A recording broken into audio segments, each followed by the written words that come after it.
తిరుగుతున్నటువంటి ఈ సందర్భాల మధ్యలో దేవుడిచ్చినటువంటి అద్భుతమైనటువంటి జీవితాన్ని కాలదన్నుకోకుండా దేవుడిచ్చినటువంటి జీవితాన్ని దేవుని కొరకు కాపాడుకోవాలి. దేవుని కొరకు దాన్ని సమాధానపరచుకోవాలి. దేవుని కొరకు దాన్ని సిద్ధపాటు చేసుకోవాలి. ఎందుకు అనంటే భూమి మీదకి వచ్చిన తర్వాత ముందుగా చెప్పినట్టుగా శరీరం లోకంలో ఉన్న దాన్ని బట్టి ఆకర్షించుకుంటూ ఉంటుంది, అర్థం చేసుకుంటూ ఉంటుంది. ఈ లోకంలో ఉన్న వాటిని చూసే ఇది నాది అనుకుని భ్రమపడతా ఉంటుంది. అయితే కొంతకాలం తలదాచుకోవడానికి భూమి మీద మనం ఉంటాం కాబట్టి తలదాచుకోవడానికి అవసరమైన వాటిని సమకూర్చుకోవడం తప్పు కాదు.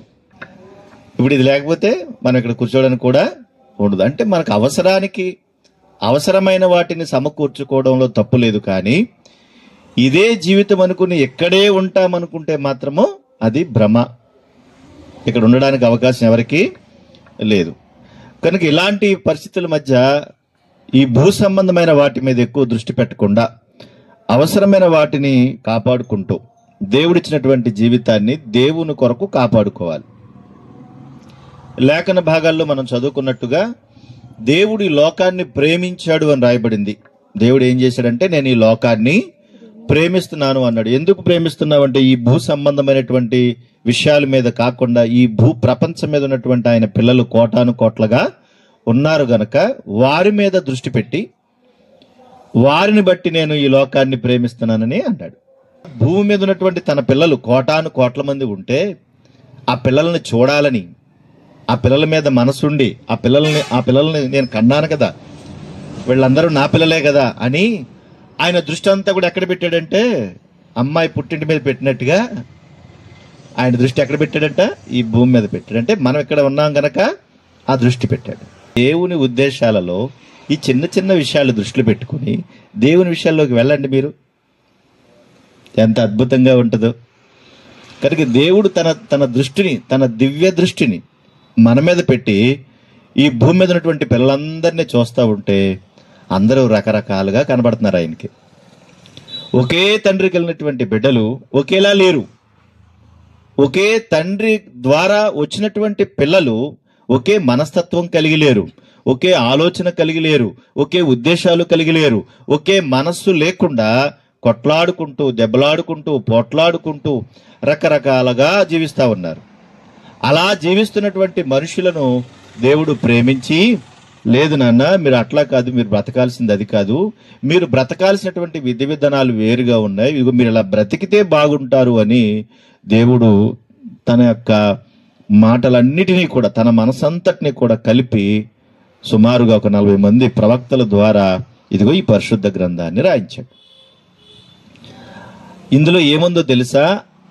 అమ్మ ఉగ్గుపాలుతో ఎలాగైతే రంగరించి బిడ్డకు జ్ఞానాన్ని నేర్పిస్తుందో, పాలిస్తూ కూడా పిల్లల్ని ఎలాగ పెంచాలో వాళ్ళు నేర్చుకుంటూ ఉంటుందో, ఆ పాలిచ్చేటువంటి బిడ్డల దగ్గర నుంచి యవ్వన కాలం వచ్చేటువంటి బిడ్డల వరకు కూడా ఎలా మీరు బ్రతకాలో, ఎలా మీరు జీవించాలో, ఎలా మీరు ఉండాలని నేర్పిస్తూ ఉంటుందో, అలా తన మనసంతటినీ కూడా ఉగ్గుపాలు రంగరించినట్టుగా రంగరించి ఈ పరిశుద్ధ గ్రంథాన్ని మన చేతికిచ్చాడు. కాబట్టి మన జీవిత విధానాలను ఎలా బాగు చేసుకోవాలో, ఎలా రక్షించుకోవాలో అని మనకు తెలియాలంటే పరిశుద్ధ గ్రంథాన్ని తెలియజేయాలి. అందులో ఉన్న విషయాలు చదువుకోవాలి, వాటిని మనసులోకి తెచ్చుకోవాలి, వాటిని ఆలోచించాలి. అప్పుడు నీకు ఆ విషయాలన్నీ కూడా వెలుగులోకి వస్తాయి. నీ మనసంతా కూడా బూతుతో నిండిపోతే అది బూతు పుస్తకంలా కనిపిస్తుంది. నీ మనసంతా కూడా మంచి ఆలోచనలతో ఉంటుంది, మంచి పుస్తకంలా కనిపిస్తుంది. నువ్వు ఎలా అర్థం చేసుకుంటే నీకు అలా అర్థమవుతుంది.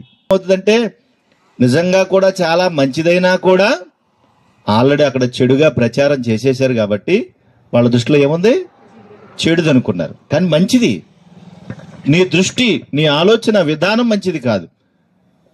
కనుక దేవుని యొక్క మాటల్లో నీ మంచి మనసులో ముద్రించుకోగలిగితే దేవుని యొక్క ప్రేమ ఎంత గొప్పగా ఉంటుందో, ఆయన ఉద్దేశాలు ఎంత మంచివో, నిన్ను నన్ను కూడా ఎంత ప్రేమిస్తూ ఉన్నాడో, ఆ ప్రేమ ద్వారా ఎన్ని విషయాలు తెలియజేస్తూ ఉన్నాడో మనకు అర్థమవుతుంది. కనుక పరిశుద్ధ గ్రంథాన్ని చూస్తే యేసుక్రీస్తు ప్రభువారు ఈ భూమి మీదకి వచ్చిన తర్వాత ఆయన దేవుడు ఏ మాటలైతే చెప్పాడో ఆ మాటలన్నిటినీ కూడా చెప్పడానికే ఊరూరు తిరిగాడు ఆయన. మీ ఆస్తులు నాకు ఇవ్వండి, మీ బిల్డింగులు నాకు రాసి ఇచ్చేయండి, మీ దశంభాగాలు నాకు పట్టుకొచ్చి ఇచ్చేయండి, ఇవేమీ చెప్పలేదు ఆయన. ఇవన్నీ ఎవరు చెప్పారంటే మనుషులు చెప్పారు, దేవుడు చెప్పలేదు.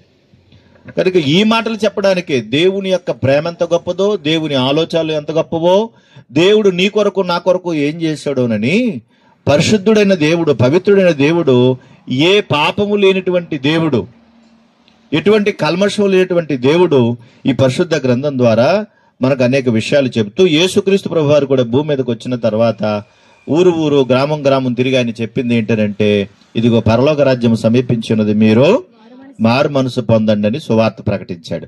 ఎందుకు సువార్త అంటే ఏంటి అసలు? మీ కానుకలు మాకు పట్టరండి, మీ దశంభాగాలు మాకు పట్టరండి, మేము మిమ్మల్ని బాగు చేస్తాం, ఇది కాదు సువార్త అంటే. చాలా మంది ఇలాంటి పనికిమాలిన విషయాలని చెప్పి సువార్తను పాడు చేస్తున్నారు వాళ్ళు.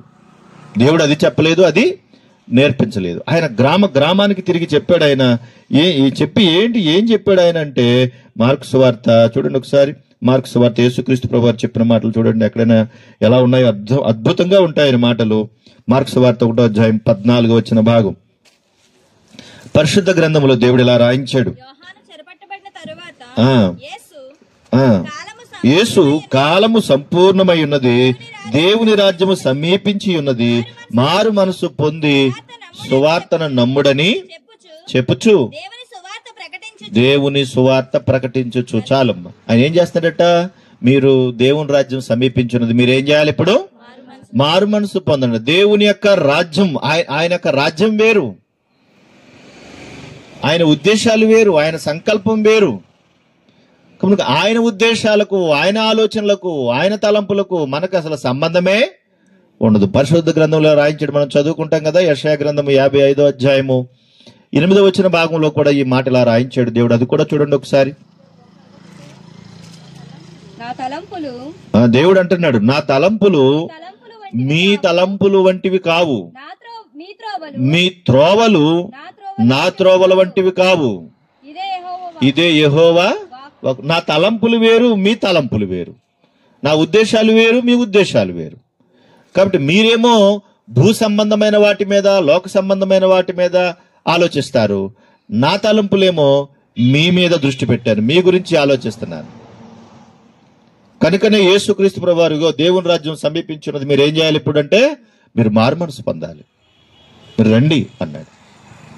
ఆ తర్వాత ఆయన మరలా మాట్లాడుతూ 38వ వచనంలో కూడా, 1వ అధ్యాయం 38వ వచనంలో కూడా, ఆయన ఇతర సమీప గ్రామముల్లోనూ నేను ప్రకటించినట్లు వెళ్ళుదుము రండి, ఇందు నిమిత్తమే కదా నేను బయలుదేరి వచ్చినని వారితో చెప్పానండి. ఇతర గ్రామాల్లో కూడా మనం వెళ్ళి ప్రకటించాలండి. ఏం ప్రకటిస్తావంటే, నీది పట్టుకొచ్చి నాకు ఇచ్చేయి, నీదంతా నాకు రాసే, ఇది కాదు. భూమి మీద ఉన్నటువంటి సకల మానవాళును ఆయన ప్రేమించాడు కాబట్టి ఆ ప్రేమకు పాత్రులుగా ఉండాల్సినటువంటి వారు ప్రేమకు దూరం అయిపోయారు. ఈ రోజున ఎంత దూరం అయిపోయారంటే, ఒకే ఇంట్లో ఉన్న వాళ్ళు కూడా శాంతి సమాధానాలు లేవు. ఉన్నాయంటారా చెప్పండి? తల్లికి బిడ్డకి సంబంధం ఉందా? భార్య భర్తలకు సంబంధం ఉందా? వారి యొక్క సంబంధాలు అంటే అన్ని కూడా పాడైపోయి, కుటుంబ విలువలు అన్ని కూడా పాడైపోయి. కుటుంబంలో ఉన్న వాళ్ళందరూ కలిసి ఉండగలుగుతున్నారా? ఒకే కుటుంబంలో ఉన్నటువంటి వారు ఒకే ప్రేమను కలిగి ఉండగలుగుతున్నారా? మా చిన్నప్పుడైతే ఇంకా కొంచెం పర్వాలేదు, ముసలి వయసు వచ్చేదాకా కూడా వాళ్ళు ప్రేమించుకుంటూనే ఉండేవారు భార్య భర్తలు, ముసలి వయసు వచ్చే వరకు కూడా. ఇప్పుడు అసలు వయసుతోనే సంబంధం లేదు, ఎప్పుడు ఎలా ఉంటారో తెలియదు, ఎప్పుడు ఎలా మారిపోతున్నారో తెలియదు. ఇంత భయంకరమైన పాపిష్టి జీవితాన్ని బ్రతుకుతున్నటువంటి మనుషులకు ఇదిగో దేవుని యొక్క రాజ్యపు సువార్తను ప్రకటించండి అన్నాడు. అలా ప్రకటించుకుంటూ వెళ్తున్న సమయంలో ఒక ప్రాంతానికి వెళ్ళాడు ఆయన. వెతుక్కుంటూ వెళ్తున్నాడు ఆయన. వెతుక్కుంటూ వెళ్తున్నప్పుడు ఒక ప్రాంతానికి వెళ్ళాడు. ఆ ప్రాంతమే గెరాసేనుల దేశం. ఏం ప్రాంతం అది? గెరాసేనుల దేశం అనే ప్రాంతానికి వెళ్ళాడండి ఆయన. ఆ ప్రాంతానికి వెళ్ళేటప్పటికి ఆ ప్రాంతంలో జరుగుతున్న సందర్భాలు చూద్దాం ఒకసారి. మరి మార్కు సువార్త 5వ అధ్యాయము 1వ వచనం ఒకసారి చూడండి. మార్కు సువార్త 5వ అధ్యాయం 1వ వచనం. వారు సముద్రమునకు అద్దరినున్న గెరాసేనుల దేశమునకు వచ్చిరి. ఆయన దోణి దిగగానే అపవిత్రాత్మ పట్టిన వాడొకడు సమాధులలో నుండి వచ్చి ఆయనకి ఎదురుపడెను. వాడు సమాధులలో వాసము చేసేవాడు. దేవుని యొక్క సువార్తను ప్రకటించుకుంటూ ఆ ప్రాంతాలన్నీ కూడా దర్శించుకుంటూ, ఇదిగో దేవుని రాజ్యము సమీపించి ఉన్నది, మీరు మారు మనసు పొందండి అని సువార్త ప్రకటించుకుంటూ వస్తూ ఉంటే, ఆ ప్రాంతంలో వెతుక్కుంటూ ఆయన ఆ గెరాసేనులటువంటి ప్రాంతానికి, ఆ దేశానికి వచ్చాడు. ఆయన అక్కడికి రాగానే దోణి దిగ్గానే ఎవరు కనిపించారట? అపవిత్రాత్మ పట్టిన వాడు ఒకడు సమాధిలో నుండి ఆయనకు ఎదురు పడ్డాడంటండి. ఎక్కడి నుంచి వచ్చాడంటే వాడు సమాధుల్లో నుంచి వచ్చాడు. ఎందుకు సమాధుల్లో నుంచి రావడానికి కారణం ఏంటి అనంటే అపవిత్రాత్మ పట్టింది. ఇప్పుడు ఈ రోజున మీరు చూడండి, తల్లిదండ్రులకు పొత్తు లేకుండా, బిడ్డలకు పొత్తు లేకుండా ఒకరినొకరు కొట్లాడుకుంటూ, దెబ్బలాడుకుంటూ, హత్యలు చేసుకుంటూ, మానభంగాలు చేసుకుంటూ రకరకాల జీవితాలను కలిగి ఉన్నారంటే వాళ్ళకి ఏం పట్టింది అనుకుంటున్నారు? అపవిత్రాత్మ పట్టింది. దాన్ని దురాత్మ అని కూడా అంటారు. కనుక అపవిత్రాత్మ పట్టిన వారు వీళ్ళందరూ కూడా ఎక్కడున్నారంటే ఆ రోజుల్లో సమాధుల్లో ఉన్నారు. ఈ రోజుల్లో సమాధుల్లో కాదు, ఊళ్ళోకి వచ్చేసి. ఆ రోజునేమో సమాధుల్లో ఉన్నాయి, ఈ రోజున సమాజంలోకి వచ్చాయి, కుటుంబాల్లోకి వచ్చాయి. మరి అలాంటి సమయంలో దేవుని యొక్క మాట అందొద్దా? దేవుని మాట చెప్పొద్దా? చెప్పాలి. అక్కడ ఆ గెరాసుల ప్రాంతం అంతా కూడా అక్కడ తిరిగి వచ్చేటప్పటికి సమాధుల్లో నుంచి వచ్చేటట్టు వాడు వస్తున్నటువంటి సంగతులు ఎలా ఉన్నాయంటే చూడండి, అక్కడ అంటున్నాడు కదా, వాడు సమాధుల్లోనే వాసం చేస్తాడు, సంకెళ్లతో నేను ఎవడును వాడిని బంధింపలేకపోయాను, పలుమారు వాడిని కాళ్ళకు చేతులకు సంకెళ్లు కట్టి బంధించినను ఆ చేతు సంకెళ్లు తెంపి కాలి సంకెళ్లను తుత్తునీగలుగా చేసిన గనుక ఎవడును వాడిని సాధుపరచలేకపోయాను. వాడు ఎల్లప్పుడూ రాత్రింబగళ్ళును సమాధుల్లో కొండల్లో కేకలు వేయచ్చు తన్ను తాను రాళ్లతో గాయపరుచుకొనుచుండెను. వాడు ఎలా ఉన్నవాడు? వాడి యొక్క స్థితిగతులు చెబుతూ ఉన్నాడు, వాడి ఆలోచనలు చెబుతూ ఉన్నాడు. దేవుడేమో దేవుని యొక్క రాజ్యాన్ని కట్టాలనుకున్నాడు, దేవుడేమో భూమి మీద ఉన్నటువంటి ప్రతి మనుషుల మీద దృష్టి పెట్టాడు. కానీ అపవిత్రాత్మ కూడా ప్రతి మనిషి మీద దృష్టి పెట్టాడు. అందుకనే వాడికి అపవిత్రాత్మ పుట్టింది, దురాత్మ పట్టింది. వాడు ఏం చేస్తున్నాడు? సమాధుల్లో నివాసం అంటున్నాడు, సమాధుల్లో కాపురం అంటున్నాడు. వాడిని సంకెళ్లతో కట్టారట, బంధించారంట. అయినా కానీ వాడిని అసలు వాటినన్నింటినీ కూడా తొత్తునీలుగా ఒక్క దెబ్బ కొట్టి మళ్ళీ ఏం చేస్తున్నాడంట? అప్పుడప్పుడు మీరు గమనించాలి, ఇప్పుడు వాడు అక్కడ చేస్తున్న పని ఏంటంటే తన్ను తాను రాళ్లతో గాయపరుచుకొనుచున్నాడట. ఏం చేస్తున్నాడంటండి? రాళ్లతో కొట్టుకుంటున్నాడంట. వాడికి అంతటే వాడు కొట్టుకుంటున్నాడా? ఎవరైనా కొడుతున్నారా? ఇప్పుడు చూడండి, రాళ్లతో కొట్టుకునేటువంటి పరిస్థితిలోకి వచ్చాడంటే ఎలాంటి స్థితిలో ఉన్నట్టు? బాగున్నట్ట, బాగోలేనట్ట? కనుక ఈనాడు కూడా, ఇప్పుడున్న జీవితంలో కూడా అక్కడ మనకి భౌతికంగా కనపడుతున్నటువంటి రాళ్లు కనబడుతున్నాయి, కానీ ఆత్మ సంబంధంగా ఆత్మీయ స్థితిలో కూడా చూస్తే ఎన్ని రాళ్లు ఉన్నాయో తెలుసా? ఎన్ని రాళ్లతో కొట్టుకుంటున్నారో తెలుసా? ఒకరినొకరు పొత్తులు లేకుండా ఇష్టానుసారంగా వారి యొక్క జీవితాన్ని సర్వనాశనం చేసుకుంటూ, పాడు చేసుకుంటూ బతికేస్తున్నారు. 4 రాళ్లు వెనకేసుకోవాలంటున్నారు. ఏం చేయాలంట? 4 రాళ్లు వెనకేసుకుంటే వేసుకుంది కానిలే, ఆ రాళ్ళు కన్నా ఈ రాళ్లు ముఖ్యమని దేవుడు అన్ని కిడ్నీల్లో ఏం చేస్తున్నాడు? ఈ రాళ్ళు వేసుకోండి, ఆ రాళ్ళు ఎలా ఉంటాయి మీకు అర్థమవుతుంది అంటున్నాడు. కనుక కిడ్నీలో రాళ్ళు లేని వాళ్ళు ఎవరు ఉన్నారు ఇవాళ అంటే ఎవరూ లేరు. కారణం ఏంటి అనంటే అపవిత్రాత్మ పట్టింది. ఎలాగా, ఏ విధంగా అంటే అదే మార్కు సువార్తలో ప్రభువారు చెప్తున్నారు చూడండి, 7వ అధ్యాయము 21వ వచన భాగం. 7వ అధ్యాయము 21వ వచన భాగం. అనగా మనుషుల హృదయంలో నుండి, ఇదిగోండి దురాలోచనలు అంటున్నాడు. వాటిని ఆత్మీయ స్థితిలోనికి మనం అర్థం చేసుకోగలిగితే ఇదో రాయి అన్నమాట. దురాలోచనలు అనేటువంటి రాయి ఉంది లోపల. ఎంతమందిలో ఉంది అబ్బా ఇది? నాలో లేదండి ఎవరైనా చెప్పండి చూద్దాం. దురాలోచనలు అంటే పక్కోడు బాగుంటే చూడలేం, ఎవడైనా ఎదుగుతుంటే అర్జెంట్ గాని తొక్కేయాలి మనం. దురాలోచనలు అంటే మంచి ఆలోచన అని అర్థమా? కనుక ఇలాంటి ఆలోచనలు లోపల ఉన్నాయి చూడండి, అదొక రాయి. ఇంకా ఉన్నాయి చూడండి అక్కడ. జారత్వము అన్నాడు. జారత్వం అంటే పెళ్లి కాకుండానే సాతాను సంబంధమైనటువంటి క్రియలు, వివాహం కాకుండానే కాపురాలు చేయడాలు, అదొక రాయి. ఇది ఎంత భయంకరమైనటువంటి స్థితిలో ఉందో తెలుసా ఈ దినాలలో? ఒకనాడు ఎక్కడన్నా ఏదన్నా జరిగితే అమ్మో అమ్మో అమ్మో అని భయపడేవారు. ఒకనాడు ఎవరైనా ఏదన్నా అంటే తప్పు కాదమ్మా అక్క అలా చేయొచ్చా అలాగంట ఇలాగంట అలాగ రకరకాలుగా మాట్లాడుకునేవారు. ఒకవేళ ఏదన్నా జరిగితే అమ్మో అనేవారు. కానీ ఈ రోజున ఆ రోజు సీక్రెట్ అనిపించింది, ఈ రోజున ఏమైపోయింది, సమాజంలోకి వచ్చింది. అసలు సిగ్గు లేకుండా డైరెక్ట్ గా మొక్కల మీదే మాట్లాడుకుంటున్నారు, మొక్కలతోనే అన్ని కూడా చేసేస్తున్నారు వాళ్ళు. అసలు మామూలుగా లేదు, అసలు రహస్యమైనదే లేదు. మీరు ఆలోచించండి, ఒకనాడు పాత పిక్చర్స్ వచ్చేవి, సినిమాలు, పాత సినిమాలు వచ్చేవి. అందులో నాకు తెలిసినవి కొన్ని ఉండేవి చక్కని, ఏదో ఆడబడుచని, తల్లా పెళ్ళామా అని, ఇలా ఏవో కొన్ని ఉండే, నాకు తెలిసినవి చెబుతున్నాను. మరి ఏవో కొన్ని ఉండేవి. అందులో ఒక జీవితం ఎలా ఉండాలో, ఒక అమ్మ ఎలా ఉండాలో, ఒక అత్త ఎలా ఉండాలో, ఒక కోడలు ఎలా ఉండాలో, ఒక ఆడబడిసి ఎలా ఉండాలో, చక్కటి కుటుంబ కథా చిత్రాలు ఉండేవి. అవి చూసైనా కూడా వాళ్ళు ఓహో ఇలా ఉండాలి కాబోలు, మంచి విషయం చెప్పాడని అర్థం చేసుకునేవారు. ఒక తోడుకోడలు ఎలా ఉండాలో, ఒక అన్నదమ్ములు ఎలా ఉండాలో చెప్పేవారు. ఈ రోజున అత్తగారు కోళ్ళని ఎలా చంపాలో, అన్నగారు తమ్ముని ఎలా చంపాలో, తల్లిదండ్రులు కొడుకు ఎలా చంపాలో, ఇలాంటి విషయాలన్నీ అంటే ఆ రోజు సీక్రెట్ గా ఉన్నాయి. కానీ ఇప్పుడు ఏమైపోయినాయి అంటే అన్ని ఓపెన్ అయిపోయినాయి. చూసారా, జారత్వం అనే ఒక రాయి పట్టుకుంది వాళ్ళని, దురాలోచన అనే ఒక రాయి కూడా పట్టుకుంది వాళ్ళని. ఈ రాళ్ళన్నీ వెనకేసుకుంటే లోపల హృదయంలో అన్ని కూడా పొంగిపోతా ఉంటే మరి అప్పుడు ఏమవుతుంది? బాగుంటాయా? ఆరోగ్యాలు బాగుంటాయా? కుటుంబాలు బాగుంటాయా? ఇన్ని జబ్బులు పట్టాయి లోపల. ఈ జబ్బులన్నీ లోపల ఉండడం వల్ల ఎన్ని కుటుంబాలు పాడవుతున్నాయి చూడండి ఇప్పుడు. అందుకే అక్కడ ఆయన అంటున్నాడు కదా, ఇదిగో ఈ రాళ్ళన్నీ మీ దగ్గర ఉన్నాయి. కిడ్నీలో రాయి ఉందా? పర్వాలేదు, అది పెద్ద ప్రాబ్లం ఏం కాదు. నిన్నే బాధపడద్దు, నీ శరీరాన్ని బాధపడద్దు, నువ్వే కాసేపు ఎడుతావు. కానీ దురాలోచన అనే రాయి, జారత్వం అనే రాయి నీతో పాటుగా కుటుంబాన్ని పాడు చేస్తుంది, సమాజాన్ని పాడు చేస్తుంది, సంఘాన్ని పాడు చేస్తుంది. అది ఎంత ప్రమాదకరమైందో అర్థం చేసుకోవాలి. అంతేకాదు, ఇంకా ప్రభు అంటున్నాడు అక్కడ మాట్లాడుతూ, ఇదిగో దొంగతనములు అన్నాడు, నరహత్యలు అన్నాడు. మనిషిని చంపడం ఎంత తేలికైపోయింది ఈరోజు. ఒకప్పుడు ఎప్పుడైనా అన్నదమ్ములు దెబ్బలాడుకున్నావు, రే తప్పు కదా, మీ అన్నయ్య కదా, మీ తమ్ముడు కదా, తప్పు కదా, అలా చేయొచ్చా అనేవారు. పెద్దోళ్ళైనా కాస్త గతమాయిస్తే పెద్దోళ్ళ మాట కూడా వినేవారు ఆ రోజు. కానీ ఈరోజు నా కుటుంబం కూడా నీకెందుకురా, మేము చంపుకుంటాం, పొడుచుకుంటాం, ఏదైనా చేసుకుంటాం, మీకేం సంబంధం అని ఇంటి పక్కోళ్ళను కూడా మాట్లాడలేదు ఈరోజు. ఇంటి పక్కోళ్ళను కూడా మాట్లాడతలేదు.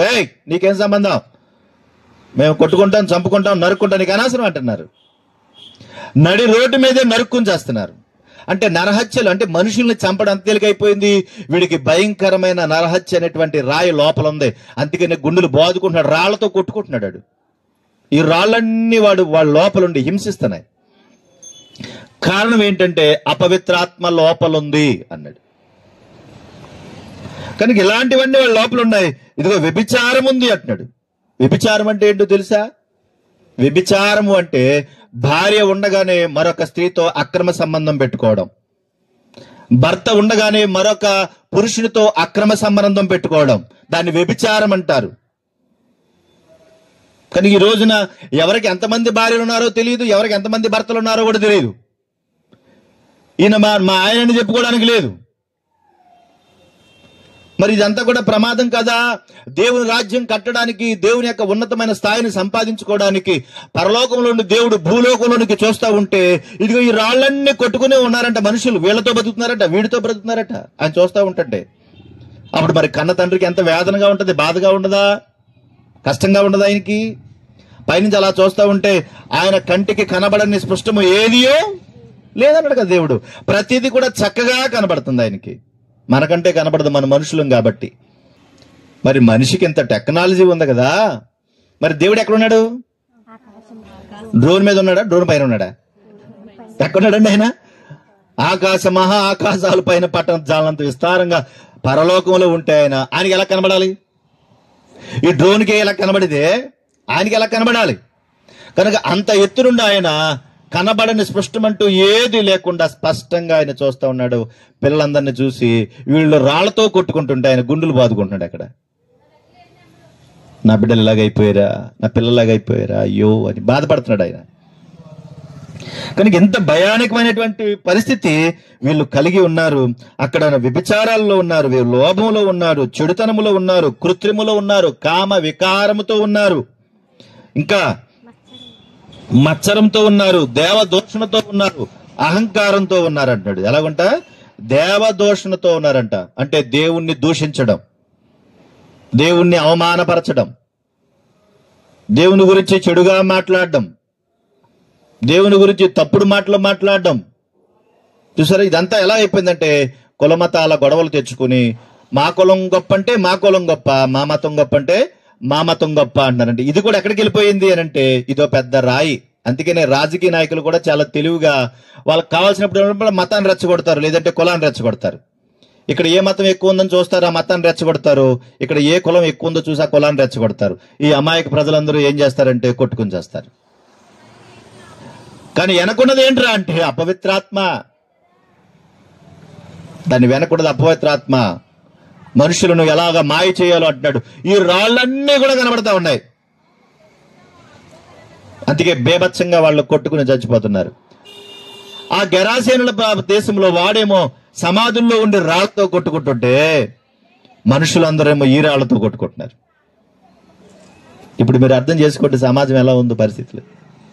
మరి అలాంటి సమయానికి, అలాంటి సమాజానికి దేవుని మాట అవసరం లేదా? మరి దేవుని మాట వద్దా, కావాలా? చెప్పండి. మరి నేర్పించాలా వద్దా? దేవుడు అంటున్నాడు ముందు నువ్వు మారు, నువ్వు ముందు మారు అంటున్నాడు. నువ్వు మారు అంటున్నాడు. వాళ్ళు చెప్తారు కానీ చేయరు. కానీ మీరేం చేయాలా? మీరు చెప్పాలి, మీరు చెయ్యాలి అంటున్నాడు. కాబట్టి నువ్వు ఏ స్థితిలో ఉన్నావో ఆ స్థితిని గ్రహించుకుని అర్థం చేసుకుని దైవికమైనటువంటి అనుభవాల చేత, దైవికమైనటువంటి ప్రేరేపణ చేత నీ జీవిత దినాలను మార్చుకోవాలని దేవుడు ఉద్దేశించాడు. అందుకనే ఆ రోజు యేసుక్రీస్తు ప్రభువారు సువార్తను ప్రకటిస్తూ ఇదిగో దేవుని రాజ్యం సమీపంగా ఉన్నది, రండి మీరు అన్నాడు. కనుక ఈ రాళ్ళన్నీ పట్టున్నాయి మీకు లోపల, ఈ చెడ్డవన్నీ లోపలున్నాయి, మిమ్మల్ని అపవిత్రం చేస్తున్నాయి, ముందు ఈ రాళ్ళన్నీ బయటకు తీయండి అన్నాడు. రెండు ఒకసారి మళ్ళా ఈ రాళ్ళ చేత కొట్టుకున్నటువంటి వీడు ఏం చేస్తున్నాడో చూద్దాం. చూడండి అక్కడ మార్క్సు వార్త 5వ అధ్యాయం 5వ వచనంలో, వాడు ఎల్లప్పుడూ రాత్రింబగళ్ళు సమాధులలోను కొండలలోను కేకలు వేయచ్చు, తన్ను తాను రాళ్లతో గాయపరుచుకుని చూడాను. వాడు కనిపించేటువంటి రాళ్లతో దురాత్మ పడితే శరీరాన్ని కొట్టుకుంటున్నాడు. కానీ ఇప్పుడున్నటువంటి మనుషులందరూ లోపల హృదయ సంబంధమైన విషయాలు తప్పిపోయి రాళ్లతో కొట్టుకుంటున్నారు. మీరు అర్థం చేసుకోవాలి. ఆ తర్వాత అక్కడ మాట్లాడుతూ అంటాడు కదా, వాడు దూరము నుండి యేసును చూసి పరిగెత్తుకుని వచ్చి ఆయనకు నమస్కారము చేసి, యేసు సర్వోన్నతుడైన దేవుని కుమారుడా, నాతో నీకేమి నన్ను బాధపరచమని. ఎవరంటున్నారు? ఎవరంటున్నారండి? వాడంటలేదు, వాడి లోపల ఉన్నాయి కొన్ని. వాడంటలేదు, వాడి లోపల కొన్ని ఉన్నాయి. అప్పుడు ఆయన అంటున్నాడు, నన్ను బాధపరచకమని దేవుని పేట నీకు ఆనబెడతానని బిగ్గరగా కేకలు వేసిన. ఎందుకనక ఆయన అపవిత్రాత్మ ఈ మనుషుని విడిచి పొమ్మని వానితో చెప్పాను. మరియు ఆయన నీ పేరేమి అని అడిగితే వాడేం చెప్పాడు? నా పేరు సేన. మేము ఒకలం కాదు, మేము అనేకులం. ఇక్కడ ఏం అర్థం చేసుకోవాలంటే యేసుక్రీస్తు యొక్క గొప్పతనాన్ని, యేసుక్రీస్తు యొక్క ప్రేమని, యేసుక్రీస్తు యొక్క ఔన్నత్యాన్ని వాడి లోపలున్న దెయ్యాలు గ్రహించాయి. వాడి లోపలున్న దెయ్యాలకి తెలుసు ఈయన దేవుడు అని. కానీ ఎవరికి తెలియట్లేదు అంటే ఆయన పుట్టించగా, ఆయన పెంచి పెద్ద చేయగా, ఆయన పంపించగా వచ్చినటువంటి మానవులకు తెలియట్లేదు.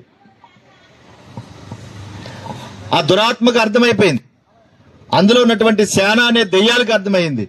ఓ నాయనా, నువ్వు ఇక్కడికి వచ్చావేంటి? నన్ను మమ్మల్ని పంపించొద్దు, నన్ను ఏం చెయ్యొద్దు బాబోయ్ అంటున్నాయి. అప్పుడు ఆయన అన్నాడు, తమ్మున ఆ దేశంలో ఉండి తోలివేయొద్దని బతిమాలుకున్నాయి. అప్పుడు అక్కడ పెద్ద పందుల మంద మేచుంటే ఆ పందుల్లో ప్రవేశించినట్టుగా ఏమన్నాయి? వాటి యొద్దకు మమ్మల్ని పంపమన్నారు. ఆ దెయ్యములు ఏమని చెప్పి బతిమాలుకున్నాయంట, అయ్యా ఊళ్ళోకి వెళ్తే ఇంకా ప్రమాదం అయ్యా, ఎందుకంటే మేమే బెటరు.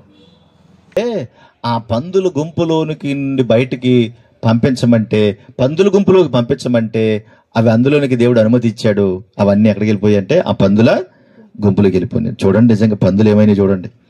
యేసు వాటికి సెలవేగా అపవిత్రాత్మలు వాడిని విడిచి పందులలో ప్రవేశించెను. ప్రవేశింపగా ఇంచుమించు 2000 సంఖ్య గల ఆ మంద ప్రపాతము నుండి సముద్రపు దారిని వడిగా పరిగెత్తుకుని పోయి సముద్రం పడి ఊపిరి తిరగక చచ్చెను అన్నాడు. అక్కడ చూడండి అమ్మా, మళ్ళా చదువుతాము. యేసునొద్దకు వచ్చి ఆ పైనే సముద్రపు ధరిని ప్రవేశింపగా ఇంచుమించు 2000 సంఖ్య గల ఆ మంద అన్నాడు. ఎన్ని దెయ్యాలు ఉన్నాయమ్మా? ఎన్ని ఉన్నాయంట? ఇంచుమించు అంటే ఇంకా చాలా ఉంటాయి కదా. సుమారుగా 2000 దెయ్యాలు ఎందులో ఉన్నాయి? ఎందులో ఉన్నాయమ్మా? వాళ్ళలో ఉన్నాయంటండి. 2000 దెయ్యాలు. ఒక దెయ్యం పడితేనే చచ్చిపోతాం. 2000 దెయ్యాలు ఉన్నాయి అంటే ఒక్కడిని అన్ని పట్టుకుంటే 1000 మంది ఉంటే ఎంతమంది పట్టుకుంటాయి అనుకుంటున్నారు. మనకు తెలియంది ఏదో తెలుసా? దెయ్యాలు పట్టినోళ్లే రాళ్లతో కొట్టుకుంటారు. దెయ్యాలు పట్టినోళ్లే రాళ్లతో కొడుతూ ఉంటారు. ఎందుకు అంటే దుర్మార్గమైన పనులు చేస్తారంటే వాళ్ళు ఎన్ని దెయ్యాలు ఉన్నాయి? ఇప్పుడు 2000 ఉన్నాయి. బాగా తాగి అమ్మనే నాన్ననే కొడుతున్నాడు తిడుతున్నాడంటే వాళ్ళు ఎన్ని ఉన్నాయి? 2000 ఉన్నాయి. లేవా? అలా అయిపోయి లేవా? ఎన్ని ఉన్నాయి చూడండి. భార్యని విడిచిపెట్టి రోడ్డు మీద తిరుగుతున్నాడంటే వాళ్ళు ఎన్ని ఉన్నాయి దెయ్యాలు? 2000 ఉన్నాయి. కుటుంబాన్ని చేతులా పాడు చేసుకుంటాడంటే ఎన్ని ఉన్నాయి మరి? 2000 లేవా? ఎంత చెప్పినా వినకుండా తోలనాడుతున్నాడంటే ఎన్నున్నాయి? వాళ్ళలో ఉన్న ఆ అపవిత్రాత్మ బయటికి రానివ్వట్లేదు వాడిని. కానీ యేసు వచ్చేటప్పటికి మాత్రం 2000 దెయ్యాలు ఏం చేశాయి? అమ్మో మమ్మల్ని, అయ్యో మమ్మల్ని ఏం చేయకు బాబోయ్, నువ్వు ఒప్పుకుంటే ఎక్కడికి వెళ్ళిపోతాం? పందుల గుంపులోకి వెళ్ళిపోతాం. మీరు ఇప్పుడు ఆలోచించండి. పందుల గుంపులోకి వెళ్ళగానే ఆ ధాటికి తట్టుకోలేక ఎక్కడికి వెళ్ళిపోయినాయి? అన్ని పక్కనే ఉన్న సముద్రంలోకి వెళ్ళిపోయి ఊపిరి తిరగక చచ్చిపోయినాయి. ఇప్పుడు మీరు చెప్పాలి, పందులు ముఖ్యమా మనుషులు ముఖ్యమా? చెప్పండి. పందులు ముఖ్యమా మనుషులు ముఖ్యమా? మనుషులే కదా. ఏది శ్రేష్టమైంది? మనుషులే కదా. కానీ ఇప్పుడు ఏం జరిగిందో చూడండి. అక్కడ 15వ వచనంలో 14, ఆ పందులు మేపుచున్న వారు పారిపోయి పట్టణంలో గ్రామంలో సంగతి తెలియజేశారు. జనులు జరిగినది చూడవెళ్ళి యేసు వద్దకు వచ్చి సేన అను దెయ్యములు పట్టిన వాడు బట్టలు ధరించుకుని స్వస్థచిత్తుడై కూర్చుని చూచి భయపడిరి. జరిగినది చూచిన వారు దెయ్యములు పట్టిన వారికి కలిగిన స్థితి పందుల సంగతి ఊరి వారికి తెలియజేయగా తమ ప్రాంతము విడిచి పొమ్మని వారాయనను బతిమాలుకున్నారు. ఎందుకు బతిమాలారంట? ఓరు బాబు, నువ్వు మా ఊళ్ళో అడుగు పెడితే ఏమైందో తెలుసా? పందులన్నీ చచ్చిపోయినాయి బాబా. నువ్వు మా ఊళ్ళో అడుగు పెడితే ఏం పోనీ? పందులు చచ్చిపోయినాయి బాబు. నువ్వు మా ఊరు రావద్దు బాబు. యేసు బాబు నువ్వు రావద్దు బాబు. నువ్వు మా ఊరితే పందులు చచ్చిపోతాయి బాబు అంటున్నారంట. మీకేం అర్థమైందో నాకు తెలియదు, కానీ యేసుక్రీస్తు ప్రభు వారు అక్కడికి రాగానే వాడు ఏమయ్యాడు తెలుసా? స్వస్థ చిత్తుడై కూర్చున్నాడు. Praise the Lord. ఒక ఆత్మలోనున్న 2000 దెయ్యాలు బయటకు వచ్చినాయి. ఒక ఆత్మ దేవుని మనస్సుతో నింపబడింది.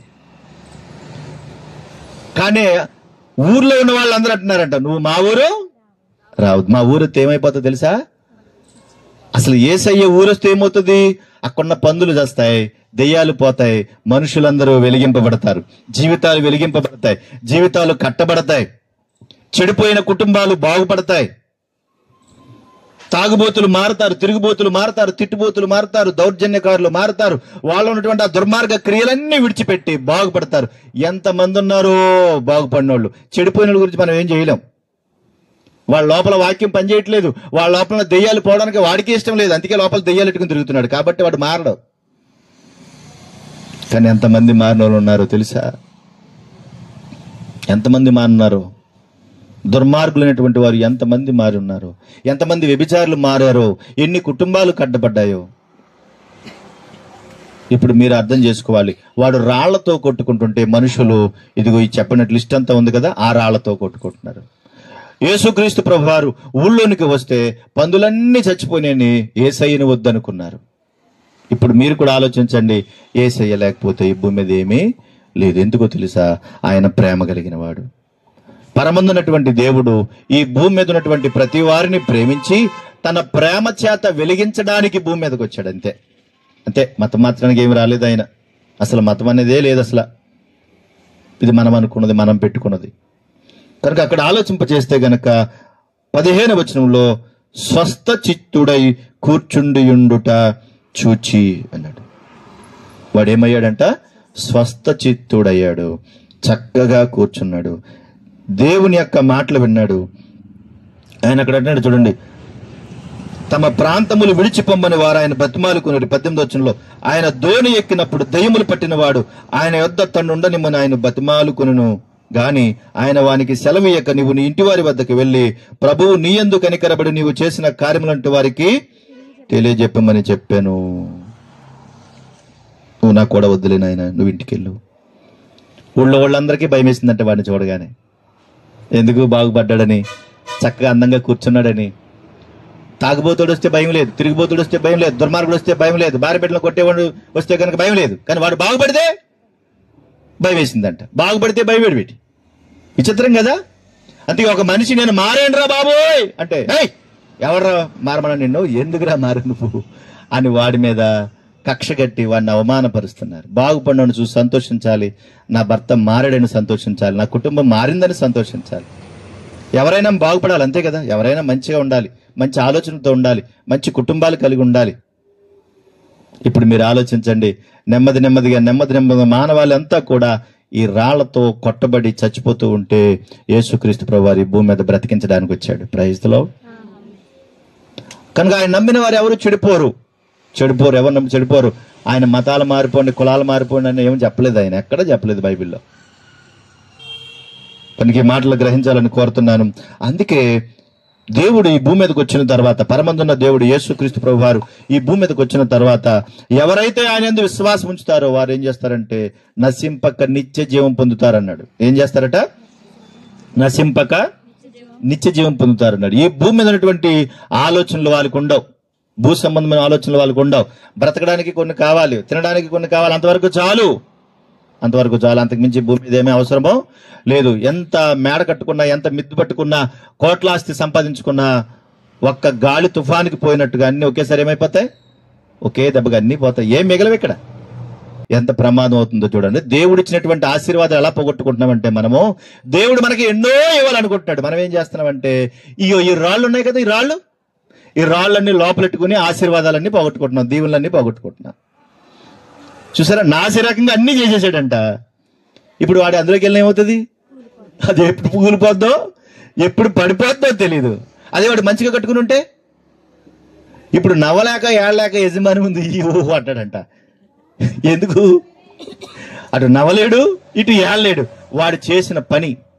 ఈరోజు దేవుడు తన మాట వినిపిస్తా ఉంటే ఈరోజు అందరూ కూడా అలాగే మోసపోయి ఏదో చెప్తారనుకుని మోసపోయి దేవుని మాటలు వినకుండా లోకాన్ని ప్రేమించి లోకంలో ఉండి బ్రతుకుతూ వెళ్ళిపోతున్నారు.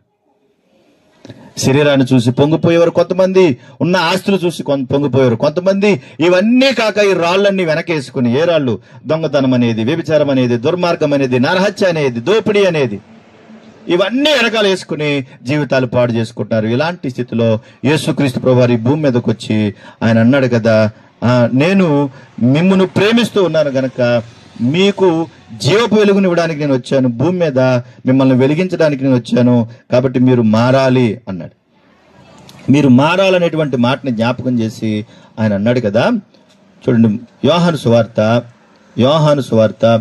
8వ అధ్యాయము 12వ వచన భాగం. యోహాను సువార్త 8వ అధ్యాయము 12వ వచన భాగం. మరలా యేసు, నేను లోకమునకు వెలుగును, నన్ను వెంబడించువాడు చీకటిలో నడువక జీవపు వెలుగు కలిగి ఉండునని చెప్పాను. ఆయన ఏమంటున్నాడు? ఏ రాళ్లతో అయితే కొట్టబడ్డాడో వాడు చీకటిలో బ్రతికాడు, అందుకనే సమాధిలో ఉన్నాడు, అందుకనే రాళ్లతో కొట్టుకున్నాడు, అందుకనే సంఖ్యలతో ఉన్నాడు. ఇప్పుడు వాడు స్వస్థ చిత్తుడయ్యాడు. మంచిగా బట్టలు వేసుకున్నాడు. అంతకుముందు బట్టలు వేసుకోలేదు, ఇప్పుడు మంచిగా బట్టలు వేసుకున్నాడు, సంఖ్యలు విడిపించబడ్డాయి. ఇప్పుడు అతని చీకటి జీవితంలో ఏమొచ్చింది? వెలుగు వచ్చింది. ఆయన అంటున్నాడు, ఇదిగో నేను లోకమునకు వెలుగును గనక నన్ను వెంబడించేవాడు ఎక్కడికి వస్తాడు? వెలుగులోకి వస్తాడు. చీకట్లో ఉన్నాడు, రాళ్లతో కట్టబడతాడు, కొట్టబడతాడు. వెలుగులోకి వచ్చినాడు, స్వస్థ చిత్తుడై ఉంటాడు, పరలోక రాజ్యానికి సిద్ధమవుతాడు. అందుకే ఎవరైతే విశ్వాసం ఉంచుతారో అలాంటి వారందరినీ కూడా దేవుడు ప్రేమించి ఈ భూమి మీద ప్రతి వారిని కూడా ఆయన ఎలా మారాలని ఆయన కోరుకుంటున్నాడంటే ఈ మాటలు చెప్పి నేను ముగించేస్తాను. పేతురు రాసిన మొదటి పత్రిక 2వ అధ్యాయం, 2వ అధ్యాయం 5వ వచన భాగం చూడండి, ముగించుకుందాం. పేతురు రాసిన మొదటి పత్రిక 2వ అధ్యాయం 5వ వచనం. యేసుక్రీస్తు ద్వారా దేవునికి అనుకూలములకు ఆత్మ సంబంధమైన బలులర్పించుటకు పరిశుద్ధ యాజకులుగా ఉండునట్లు మీరును సజీవమైన రాళ్ల వలె ఉండి ఆత్మ సంబంధమైన మందిరముగా కట్టబడుచున్నారంట. అంటే లోక సంబంధంగా ఈ భయంకరమైన రాళ్లతో కట్టబడి కొట్టబడేటువంటి వారిని దేవుడు ఎలా మారుస్తున్నాడు? ఆత్మ సంబంధమైన రాళ్ల వల్లే మారుస్తున్నాడు. Praise the lord. ఆత్మ సంబంధమైనటువంటి రాళ్లతో నింపబడుతున్నాడు. అంటే దుర్మార్గమైన హేయమైనటువంటి క్రియలతో నిండిపోయినటువంటి మనిషిని ఆత్మ సంబంధమైన రాళ్లతో మారుస్తున్నాడు. వాళ్ళు ఎలా మారిపోతారు అని అంటే గలతీ పత్రిక 5వ అధ్యాయం 22వ వచన భాగం. వాళ్ళు ఎలా మారుతారో చూడండి. గలతీ పత్రిక 5:22. ఆత్మఫలం ఏమనగా ప్రేమ, సంతోషము, సమాధానము, దీర్ఘశాంతము, దయాళుత్వము, మంచితనము, విశ్వాసము, సాత్వికము, ఆశా నిగ్రహము అన్నాడు. మరి అంతకుముందు ఏ రాళ్ళు ఉన్నాయి అందులో? దొంగతనము, వ్యభిచారము, నరహత్య, దైవదూషణ, మత్సరము. మరి ఇవన్నీ కూడా లోపల ఉన్నాయి. ఇప్పుడు ఏమొచ్చేసింది లోపలికి? చీకట్లో ఉన్నవాడు రాళ్లతో కొట్టబడేవాడు. ఆ రాళ్లతో కొట్టబడేవాడిని యేసుక్రీస్తు ప్రభువారు తన స్వరక్తం ఇచ్చి తన రక్తం చేత కడిగి శుద్ధీకరించి పరిశుద్ధులుగా మారిస్తే వాళ్ళకి ఎలాంటి సుగుణాలు వచ్చాయి. ఇప్పుడు ఆ రాళ్ళు మారిపోని అవేమో లోక సంబంధంగా, హృదయ సంబంధంగా దుర్మార్గమైనటువంటి రాళ్ళు అయితే ఇవి ఆత్మ సంబంధమైన రాళ్ళు. ఎలా ఉన్నాయి చూసారు? ఎంత బాగున్నాయో. ప్రేమ ఉంది, అందులో సంతోషం ఉంది, సమాధానం ఉంది, దీర్ఘశాంతం ఉంది, దయాళత్వం ఉంది, మంచితనం ఉంది, ఆశా నిగ్రహం ఉంది. ఈ రాళ్ళన్నీ లోపలుంటే నీకు ఏమీ లేకపోయినా కానీ ఎలా ఉంటామండి మనం? ఈ చిత్రం చెప్పనా?